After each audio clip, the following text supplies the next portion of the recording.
Shalom Bapak Ibu yang dikasihi Tuhan. Sebelum kita membaca firman Tuhan, mari kita berdoa. Bapa kami yang baik, kami berterima kasih atas pemeliharaan-Mu bagi kami sampai dengan hari ini. Kami akan membaca Alkitab.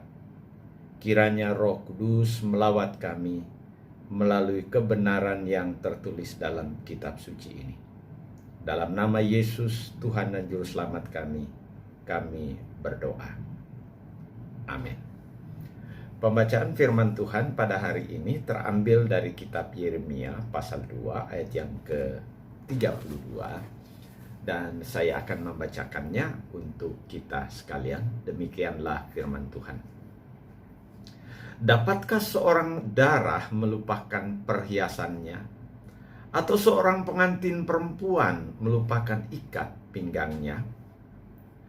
Tetapi umatku melupakan aku sejak waktu yang tidak terbilang lamanya. Bapak Ibu yang dikasihi Tuhan, Yeremia adalah nabi Tuhan yang melayani di kerajaan selatan, yaitu kerajaan Yehuda pada tahun 626 sebelum Masehi, sampai dengan hancurnya Yerusalem oleh karena Babilonia pada tahun 587 sebelum Masehi. Merosotnya kerohanian dan moral yang begitu parah mengakibatkan kerajaan Yehuda berada dalam pergumulan dan kesulitan yang sangat besar, yaitu ancaman serangan bangsa Babel. Namun yang menyedihkan ialah dalam menghadapi kesulitan yang sangat besar ini, justru muncul dua kelompok di tengah bangsa Yehuda. Kelompok yang pertama ialah kelompok yang pro Mesir. Kelompok yang menganggap bahwa Mesir sebagai tempat untuk meminta pertolongan. Sedangkan di sisi yang lain ada kelompok yang lebih pro kepada Babilonia, yang mempunyai kekuatan yang hebat yang tidak terkalahkan pada waktu itu. Sehingga kelompok ini lebih memilih menyerahkan diri kepada Babilonia.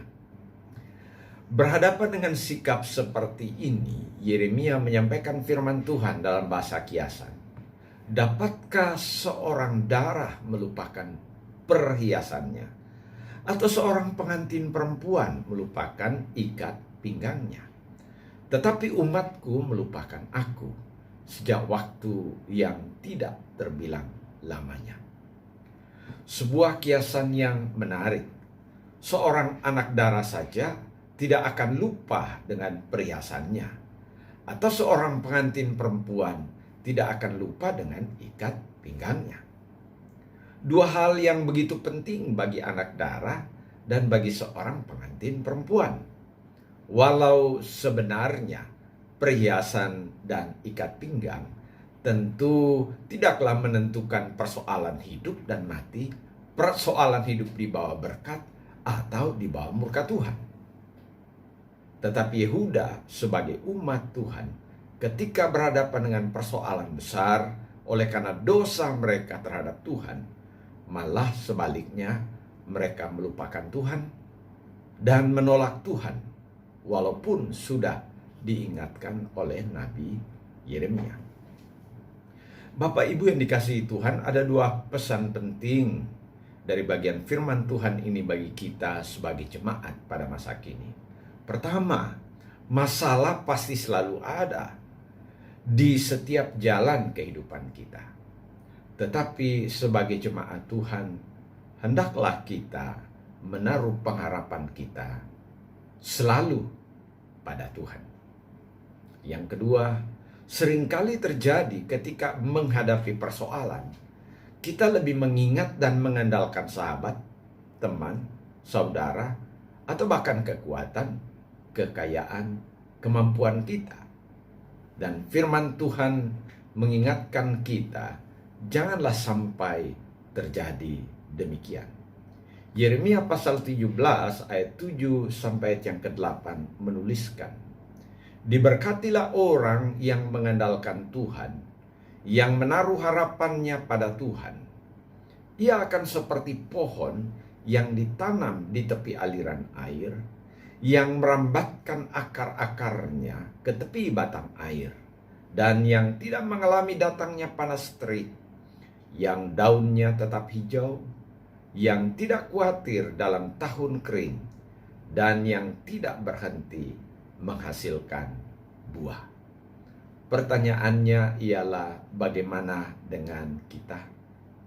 Kiranya oleh anugerah Tuhan, kita senantiasa bersandar, menaruh harap pada Tuhan kita Yesus Kristus yang telah mengasihi kita dengan kasih yang sempurna di kayu salib. Kiranya Tuhan memberkati kita. Amin. Mari kita berdoa. Bapa kami sudah membaca, merenungkan firman. Kami lagi memohon kiranya Tuhan terus menguatkan, meneguhkan kami dalam menjalani kehidupan kami tiap-tiap hari. Mungkin hari ini kami berhadapan dengan kesusahan dan pergumulan kehidupan. Tapi kami meminta kepada Bapa, kuatkanlah kami dan tolonglah kami untuk melewati tiap pergumulan yang kami hadapi. Terima kasih banyak ya Tuhan. Inilah doa kami di dalam nama Tuhan Yesus.